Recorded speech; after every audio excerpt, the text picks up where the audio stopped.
वैसे तो नवरात्र के इस पावन अवसर पर हर ओर माता की भक्ति का रंग देखने को मिल रहा है, लेकिन धमतरी के विंध्यवासिनी माता मंदिर का नजारा कुछ अलग ही है। बिलई माता के नाम से प्रसिद्ध इस दरबार में पिछले करीब 500 वर्षों से आस्था की ज्योति निरंतर प्रज्वलित होती आ रही है। यहाँ के चमत्कारों से श्रद्धालु कई बार रूबरू हो चुके हैं। मान्यता है कि इस क्षेत्र की वन्य देवियों के बीच आपसी रिश्तों का एक पवित्र बंधन है। कहा जाता है कि माँ विंध्यवासिनी, अंगार मोती, रसई और माँ दंतेश्वरी आपस में बहनें हैं, जिनमें से विंध्यवासिनी माता को बड़ी बहन माना जाता है। भक्तों का विश्वास है कि माँ स्वयं प्रकट होकर अपने दरबार में आने वाले श्रद्धालुओं पर कृपा बरसाती है।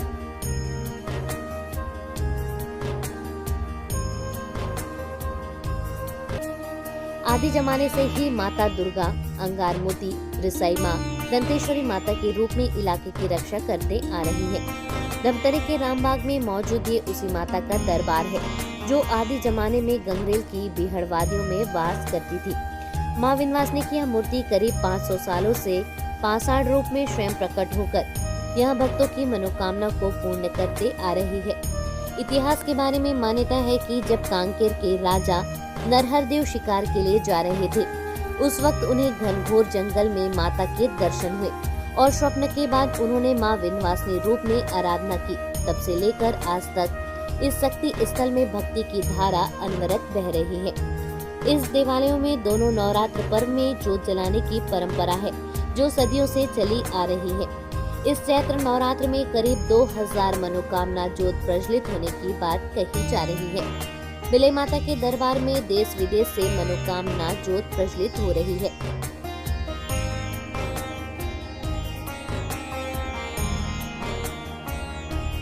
बहुत प्राचीन मंदिर है, लगभग 500-700 साल पुराना होगा और ये मंदिर का बहुत राज है। यहाँ पर पहले घनघोर जंगल हुआ करता था, तो कांके के राजा एक बार अपने दल बल के साथ घोड़े हाथी लेकर के यहाँ शिकार खेलने आए। जब शिकार खेलने आए तो इसी स्थान पर एक पत्थर रूपी माता थी, जिससे एक विकराल मतलब अग्नि ज्वाला निकल रही थी। तो उसे देख करके उनके हाथी घोड़े रुक गए। फिर उन्होंने सोचा, दूसरे दिन आए तो दूसरे दिन भी उसी प्रकार की घटना हुई। तब इन्होंने इसको जाकर के अपने राजा को बताया, तो राजा जो है स्वयं यहाँ पर आए। जब स्वयं वहां पर आए तो उस पत्थर को देख के मंत्रमुग्ध हो गया। फिर राजा ने सोचा कि अब उसको यहाँ से खुदाई करके हटा के मैं अपने राज्य में स्थापना करना चाहता हूँ। मगर माता की ऐसी इच्छा थी कि उनकी खुदाई करने पर एक प्रकार से भयानक पानी निकलने लगा। फिर राजा को स्वयं माँ जगदम्बा बिलई माता नाम इसलिए पड़ा क्योंकि यहाँ पर उनके आजू बाजू पत्थर के 2 जंगली बिल्लियां बैठी थी, तो उसके नाम से बिलई माता के नाम से प्रचलित हो गई। तो राजा को स्वयं माता ने दर्शन दिया कि देखो, मुझे यही रहने दो, मैं यहाँ पर सभी भक्तों की मनोकामना पूर्ण करूंगी। तो इसलिए ये माता धमतरी में ही विराजमान है। ये स्वयंभू निकली है अपने और धमतरी नगर की आराध्य देवी है। वैसे माना जाता है कि इस मंदिर की घंटियों की गूंज सुनकर ही शहर के लोगों की दिन की शुरुआत होती है, जो शहर की इष्ट देवी है। इस माता की पहचान बिलई माता के नाम से भी है। बताया जाता है कि जब माता ने सबसे पहले दर्शन दिए, तब से उनके पाषाण रूप के दोनों तरफ 2 काली बिल्लियों का डेरा था, जो मंदिर बनने के बाद गायब हो गई। माता के ऊपर आस्था ऐसी है कि लोग हर दुख तकलीफ पर यहाँ आकर हाजिरी लगाते हैं, जिससे लोगों को सभी कष्टों से मुक्ति मिल जाती है।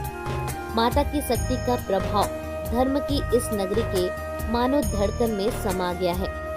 इस दर पर आने वाला कोई खाली हाथ नहीं लौटता, बल्कि यहाँ भक्त असीम सुख का अनुभव करता है।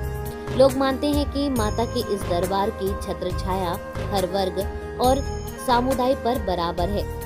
यूं तो माता का आशीर्वाद का प्रताप पूरे शहर पर बना हुआ है, जिसकी वजह से शहर में आज तक कोई भी विघ्न बाधा नहीं आया है।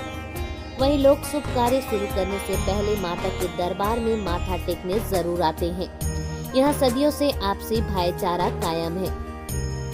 यहाँ से धमतरी के अलावा संपूर्ण छत्तीसगढ़, भारत से, यहाँ तक कि विदेश से भी यहाँ पर आते हैं और अपनी मनोकामना, माता उनकी मनोकामना पूर्ण करती है। बहरहाल वन देवियों की बड़ी बहन माने जाने वाली यह विंध्यवासिनी धमतरी के उत्तर दिशा में वास कर भक्तों को दुखों को हरते आ रही है, जहां हर नवरात्र पर जलते हैं आस्था के सैकड़ों दीप। भले ही यहाँ चमत्कार गाहे बगाहे हो, पर विलय माता देवी की कृपा आज भी इनके चौखट पर आने वालों पर वैसे ही बरसते आ रही है।